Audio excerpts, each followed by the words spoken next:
Hello, I'm Bree Walker, coming to you from the University of Southern California in Los Angeles. We're here to examine the economic meltdown. And with us is independent candidate for president, Ralph Nader. Ralph, you're known as a car guy. So why the foray into the Wall Street debacle? I mean, a lot of experts have their heads wrapped around this. Why you? Well, before I was known as a car guy, I was known as a corporate crime enforcement guy. And I've always, since I was young, very concerned about the corporate excessive influence over our government, going back decades, the robber barons, the late 19th century. And I don't think we've ever seen anything as bad as this.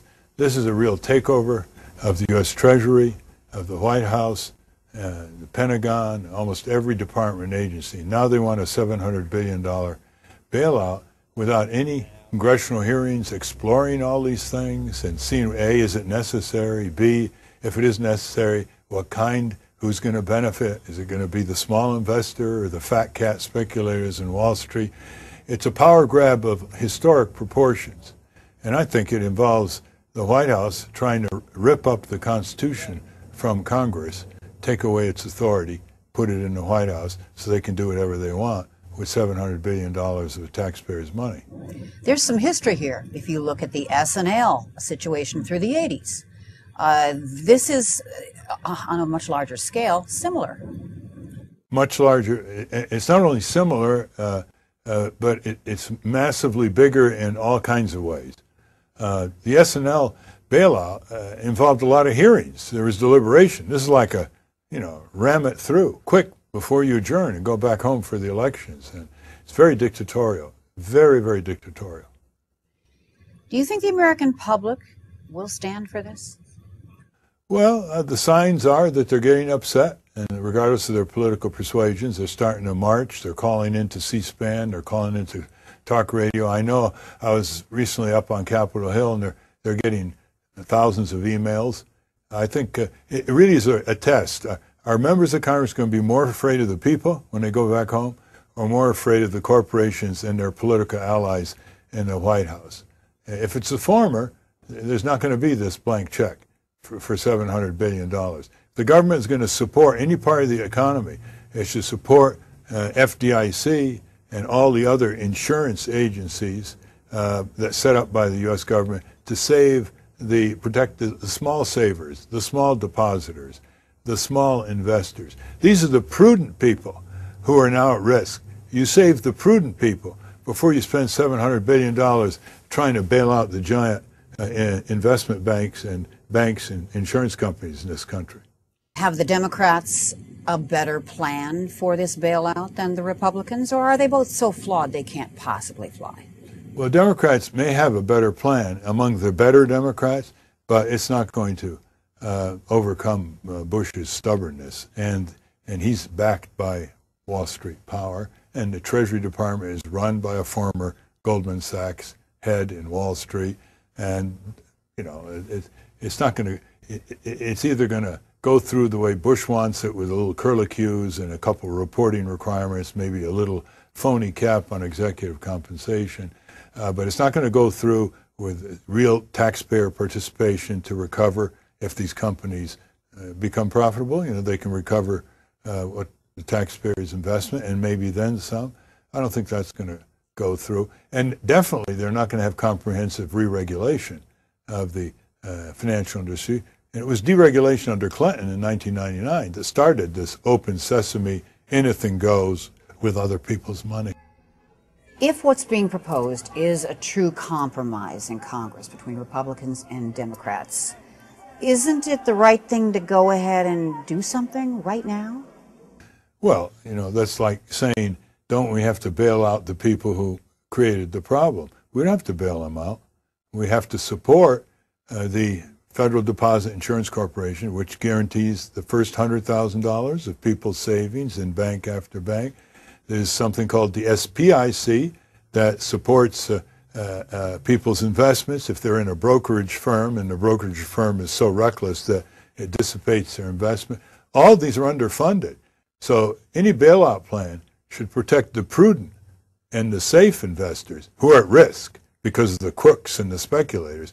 You don't start at the other end and try to bail out the speculators. And if you're going to bail out anybody, you have to have comprehensive regulation so it never happens again. You have to have taxpayer participation so taxpayer can get paid back in case these companies recover. You got to have full disclosure, and you got to have more power to the shareholders to control the company and the bosses of the company they own.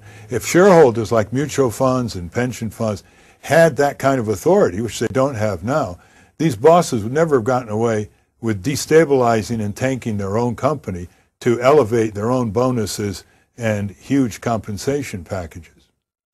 How much of the conversation about no one could have seen this coming do you, Ralph Nader, believe? Well, I saw it coming. A lot of people saw it coming years ago. I fought financial deregulation in 1998, 99, precisely because I predicted this is what would happen. I warned the FDIC that they weren't assessing the banks for enough money in case banks failed, and they had to guarantee deposits up to $100,000 in 1996, in 2005, and just this last July. And they weren't assessing the banks in the good times. Now they're going to run out of money, and they're going to have to call on the taxpayer rather than the banks to supplement their insurance budget. We've predicted this all along, but you know, in Washington, D.C., if you're right, you're ignored. If you're wrong, you might get a syndicated radio show. So if we're stuck where we have to do something, what do we do? First, we slow down. We have comprehensive congressional hearings, so we get the best advice. There are people in Wall Street I've talked to said this is not the way they would do it. They would inject capital and have a taxpayer participation. They wouldn't take all the distressed assets, which nobody knows how to evaluate, and they may be worth pennies now, and have the U.S. Treasury pay above market prices for them and break the bank and not have enough money to do what is needed to be done for the prudent savers, like funding the FDIC. So all of these and other ideas are all percolating, but they're shut out of Congress because Bush wants the Congress to give him everything he wants, blank check, shut up, and go back and run for re-election. This is a dictator we have here. This is a monarch. This is King George IV. This is the most impeachable president in modern history. This is the president that criminally got us into the Iraq War. This is the president that didn't know what to do after Katrina. This is a bunch of gangsters who've hijacked our federal government out of the White House.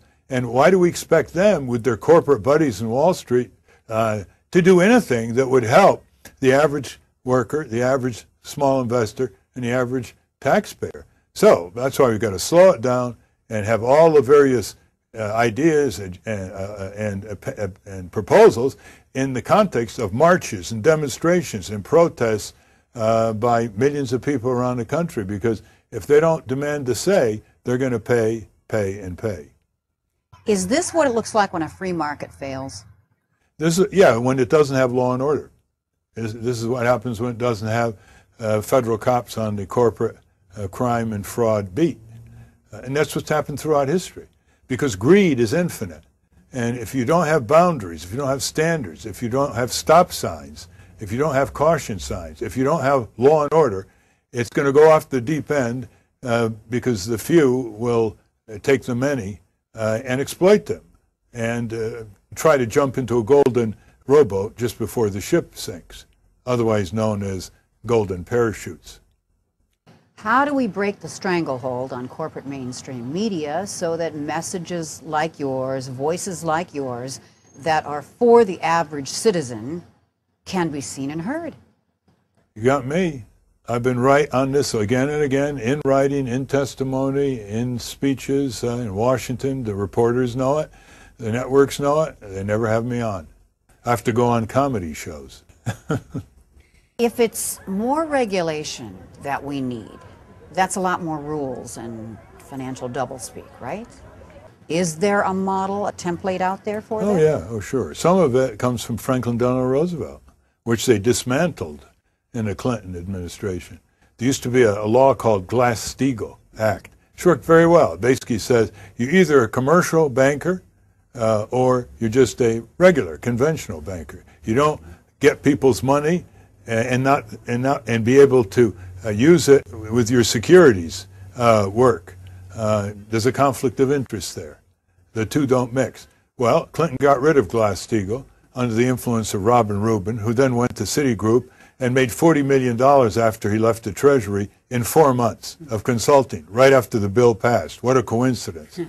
And as a result, they could do anything. They could take your money in the insurance premiums. They could take them in deposit. They could take it in your mortgage payments. They could take it in other kinds of loans and so on. Mix it all up and get it invested in very risky, what they call collateralized debt obligations. Very few people understand. And kaboom, the thing can go. Speaking of kaboom, what's happening today is capitalism is being bailed out by socialism. And that's why it always can be reckless, because it knows that it can always call on Uncle Sam to save it. And the free market ideology of these corporate capitalists is crumbling, but without any shame.